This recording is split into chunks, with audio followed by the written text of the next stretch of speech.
निर्मल साहब, जम्मू कश्मीर में आज डेली वेजर जो था वो सड़कों पर था, बर्बरता से लाठीचार्ज किया गया।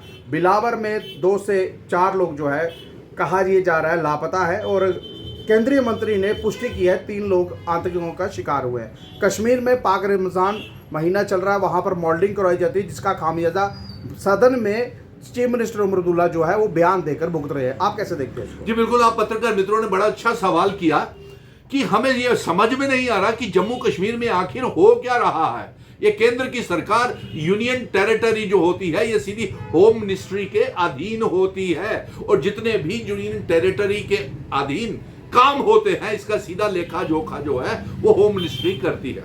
अब आपका पहला सवाल है मेरे पत्रकार मित्रों का कि जिस तरीके से बुरे तरीके के साथ इतनी बर्बरता, ब्रूटली लाठीचार्ज जम्मू में और कश्मीर में हमारे पीएचई, पीडीडी, पीडब्ल्यूडी के डेली वेजर्स और जितने रहबरे खेल, जंगलात, सेहत, नेशनल यूथ कॉर्प्स और जितने भी किसान उद्यमी, किसान खिदमतगर, एसपीओज, विलेज डिफेंस कमेटीज के members, home guards, contingent paid workers और जितने भी नरेगा के बच्चे, सीएपीडी के बच्चे इतने परेशान हैं, सभी धरने प्रदर्शन कर रहे हैं। सर 43 के बच्चे भी, फायर एंड इमरजेंसीज के बच्चों में घोटाला और कितने बड़े बड़े घोटाले हो गए हैं।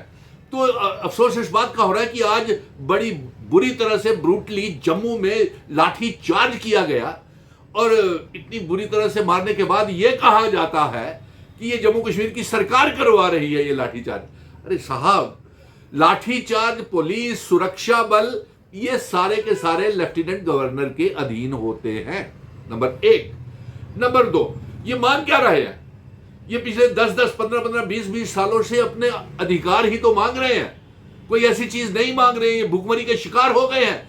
इनमें से कई पीएचई और पीडीडी के डेली वेजर्स हैंडीकैप हो गए हैं, सुसाइड तक कर ली है, भुखमरी के शिकार हैं उनके परिवार, उनके घर वाले, लेकिन सरकार कुछ करना नहीं चाहती। और भारतीय जनता पार्टी से ये मैं पूछता हूं, आप इल्जाम लगाते हैं हमारे अलायंस की चुनी हुई सरकार के ऊपर, तो आप ये बता दीजिए कि पिछले 10 सालों में आपने कितने पीएचई, पीडीडी, पीडब्ल्यूडी के डेली वेजेस, रहबरे खेल, जंगलात, सेहत, SPO, vocational trainer, cluster resources coordinators, national youth corps, seasonal teachers, Rehbare Khel, land owners और contingent paid workers, government medical colleges के राजौरी, कठुआ, किश्तवाड़ के आप बच्चे निकाल रहे हैं, और कितने आपने सीजनल टीचर्स को, और कितने आपने सीएपीडी वाले भी धरने प्रदर्शन कर रहे हैं। कितना आप तंग करोगे, कितना दरबदर करोगे?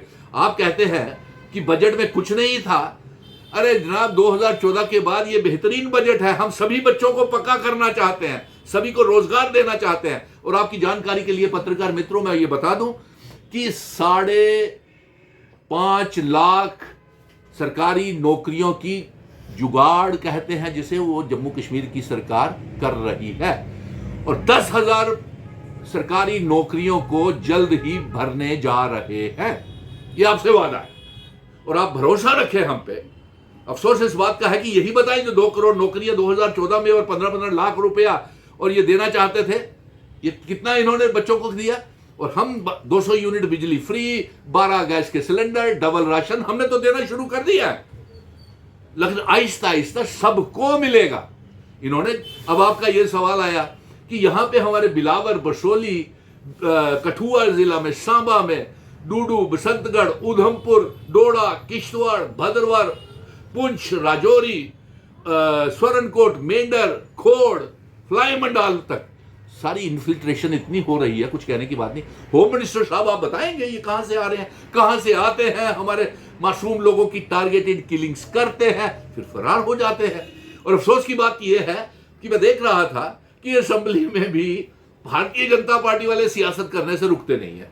और अफसोस इस बात का भी आप देख लीजिए कि भारतीय जनता पार्टी के नेता तो बिलावर, बसोली पहुंच गए और वहां पे हिंदू मुस्लिम का इन्होंने कोशिश की खेला करने की। आज भी 2 वहां पे मासूम बच्चे जो है वो लापता है।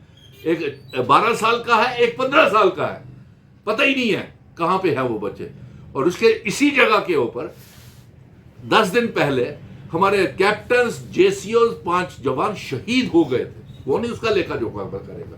और उसके बाद आप ये बताइए कि ये सरकार, आप होम मिनिस्टर साहब आप मीटिंग लेते हैं, आप जम्मू कश्मीर के चीफ मिनिस्टर और सरकार को, चुनी हुई सरकार को बुलाते नहीं वहां पे।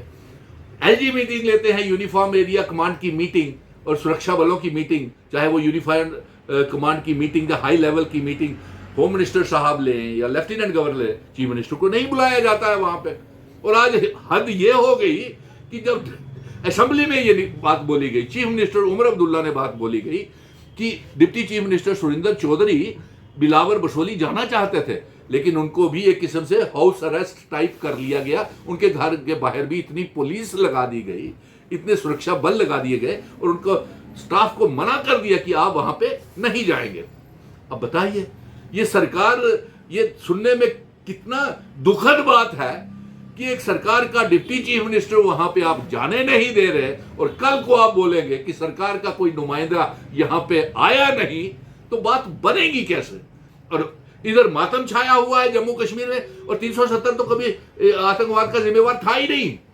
अब क्यों हमारे 370 को, 370 तो हमारे महाराजा हरि सिंह जी ने हमारे जम्मू कश्मीर के लोगों को state subject article 370 instrument of accession इसलिए दिया था कि जम्मू कश्मीर के भोले भाले लोग जो है वो हिफाजत में रहें, हमारी जमीनें, हमारी नौकरियां, जम्मू कश्मीर डोगरा रियासत हिफाजत में रहे, हिंदू मुस्लिम सिख ईसाई गुज्जर बकरवाल चिनाब वैली पीर पंजाल पहाड़ियों की रियासत खुशहाल रहे।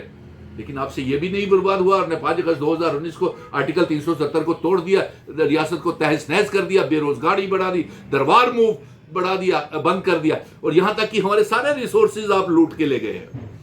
कहां से पैसा आएगा?